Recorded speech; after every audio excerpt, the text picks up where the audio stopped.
The Camel game starts when the user is at mile marker 0. It ends when the user has gotten all the way across the desert, which is 200 miles across. A lot of people make the first mistake of checking to see, is the user at mile marker 200? If the user is, then the game is done. But that doesn't always work. In fact, that doesn't even usually work.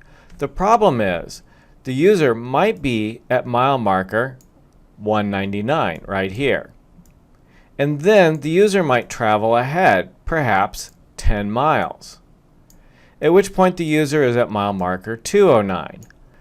Neither of these values is equal to 200. Therefore, the game never ends, and the user never really crosses the desert the way the game is played. We don't want that.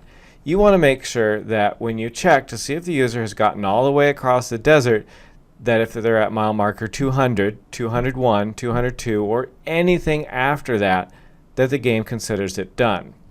We have a similar issue where if the natives are over here at mile marker 9 and the user is at mile marker 10, if the natives travel ahead of the user, then they never catch the user and they keep getting farther and farther ahead.